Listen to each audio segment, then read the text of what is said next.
तो क्लास 9 ये है आपकी स्पर्श की किताब और इसमें है अध्याय 3 बछेंद्री पाल।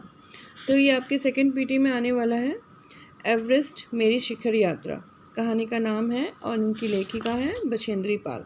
ठीक है, तो ये अध्याय मैंने बना के वीडियोस आपको पोस्ट किए थे। एज अ रिवीजन मैं आपको पुनरावृत्ति कार्य में इसके प्रश्नोत्तर कराने जा रही हूँ क्योंकि वो आपको सेकंड पीटी में पूछे जाएंगे। ठीक है, तो चलिए प्रश्नोत्तर की तरफ ध्यान दीजिए। मौखिक अग्रिम दल का नेतृत्व कौन कर रहा था? मतलब जो दल जाने वाला था अभी माउंट एवरेस्ट की यात्रा के लिए, तो उसका नेतृत्व यानी कि उसको कैसे चलाना है, क्या करना है, क्या नहीं करना है, जो भी निर्देश देने होते हैं वो कौन कर रहा था? अग्रिम दल का नेतृत्व उपनेता प्रेमचंद कर रहे थे। अगर ये प्रश्न पूछे जाते हैं ना तो ये 1 या 2 अंकों के लिए पूछे जाएंगे। लेखिका को सागर माथा नाम क्यों अच्छा लगा? सागर माथा का तात्पर्य है समुद्र का माथा अर्थात सबसे ऊंचा स्थान। तो हिमालय के सबसे ऊंचे पर्वत को सागर माथा कहना पूरी तरह सार्थक था, इसलिए लेखक को यह नाम अच्छा लगा क्योंकि माउंट एवरेस्ट जो है वो कहीं ना कहीं समुद्र के माथे के समान है, सबसे ऊंचा स्थान। तो इसीलिए नाम लेखिका को अच्छा लगा। लेखिका को ध्वज जैसा क्या लगा? झंडे के जैसा लेखिका को क्या लगा?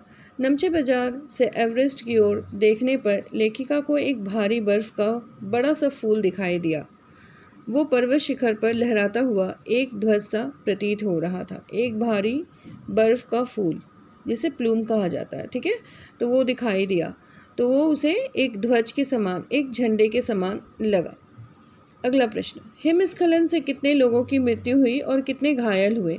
हिमस्खलन से 16 शेरपा कुलियों में से 1 की मृत्यु हो गई थी और बाकी घायल हुए थे। 16 शेरपा कुलियों में से सिर्फ 1 की मृत्यु हुई थी, ध्यान रखिएगा जब हिमस्खलन हुआ था। अगला प्रश्न, मृत्यु के अवसाद को देखकर कर्नल खुल्लर ने क्या कहा था?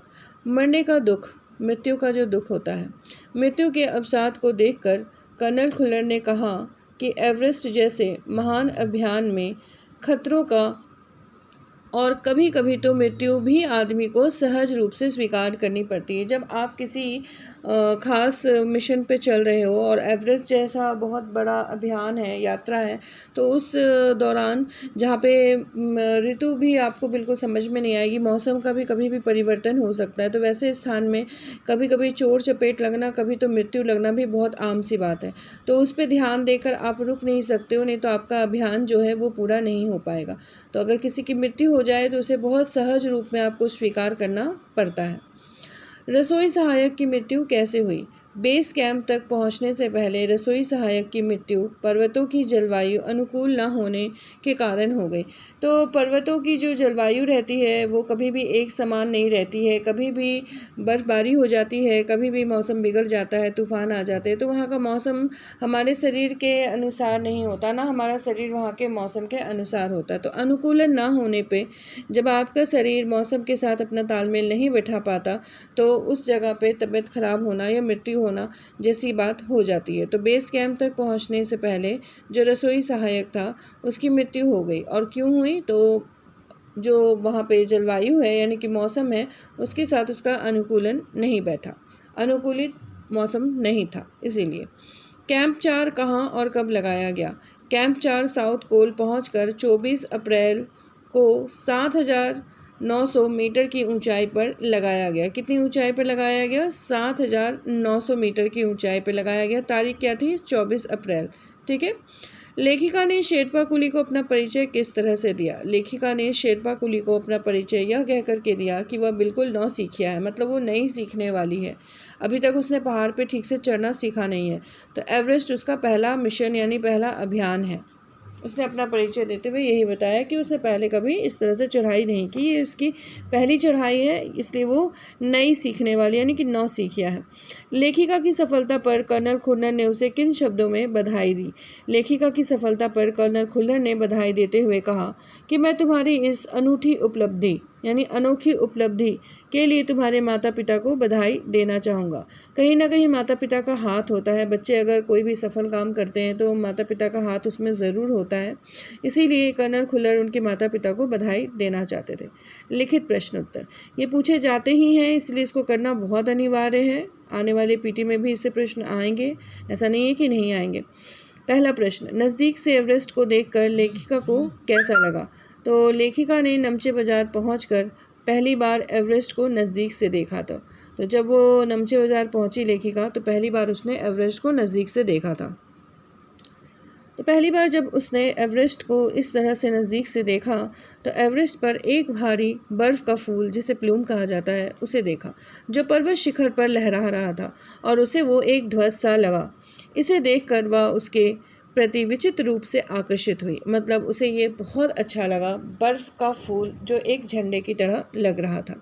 अगला प्रश्न, डॉक्टर मीनू मेहता ने क्या जानकारियाँ दी? डॉक्टर मीनू मेहता ने लेखिका वाले दल को एल्युमिनियम की सीढ़ियों से अस्थायी पुलों का बनाना।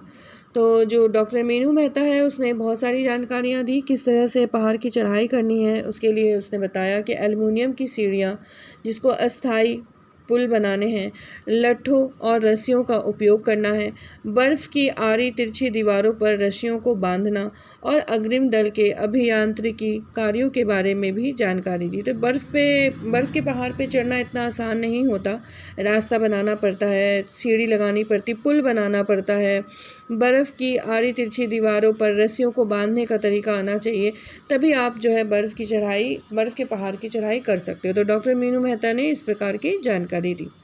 तेंजिंग ने लेखिका की तारीफ में क्या कहा? तेंजिंग ने लेखिका का उत्साह उसके कंधे पर हाथ रखकर बढ़ाया और उसकी तारीफ में कहा कि तुम एक पक्की पर्वतीय यानी कि पहाड़ी लड़की लगती हो, तुम्हें तो शिखर पर पहले ही प्रयास में पहुंच जाना चाहिए था।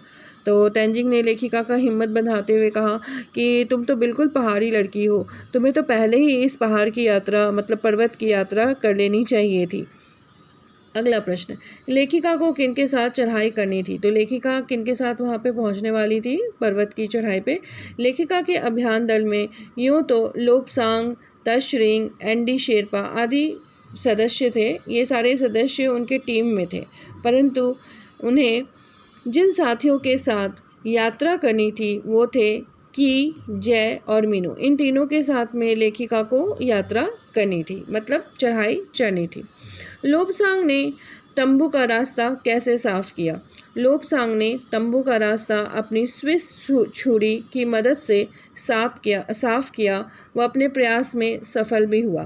तो जब रास्ते में बर्फ़ अधिक हो जाता है और चलने में दिक्कत होती है तो उस बर्फ़ को छुरी या फिर किसी ऐसी चीज़ के सहायता से हटाते हैं ताकि चलने का रास्ता बन जाए। बर्फ़ आसानी से खुरच कर निकाला जाता है और रास्ता साफ़ किया जाता है। तो स्विस छुरी की मदद से लोपसांग ने तंबू के लिए रास्ता साफ़ किया। साउथ कोल कैंप पहुंचकर लेखिका ने अगले दिन की महत्वपूर्ण चढ़ाई की तैयारी कैसे की? तो साउथ कोल के बाद ही अब एवरेस्ट तक पहुंचना था, दूरी काफ़ी कम थी और साउथ कोल जो था वो दुनिया में सबसे ठंडा स्थान कहा जाता है।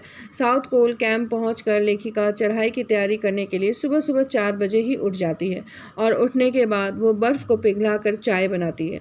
चाय के साथ कुछ बिस्किट और आधी चॉकलेट का हल्का सा नाश्ता करती है। अधिक खाना पीना वहाँ पे नहीं कर सकते हैं, बहुत दिक्कत होती है वहाँ पे अधिक खाने पीने से, इसलिए हल्का सा नाश्ता, चाय, बिस्किट, चॉकलेट इस तरह की चीज़ें वहाँ पे खानी चाहिए। लगभग 5:30 बजे वह अपने तंबू से निकल पड़ी साउथ कोल से एवरेस्ट की जो चोटी है उस पे पहुंचने के लिए। ठीक है, तो ये लिखित प्रश्न उत्तर और ये मौखिक प्रश्न उत्तर ये मैंने सब आपको समझा दिए हैं। आपकी कॉपी में भी लिखे हुए होंगे, तो आप इसे एक बार पढ़ जरूर लीजिएगा और याद ज़रूर कीजिएगा। ठीक है क्लास 9, धन्यवाद।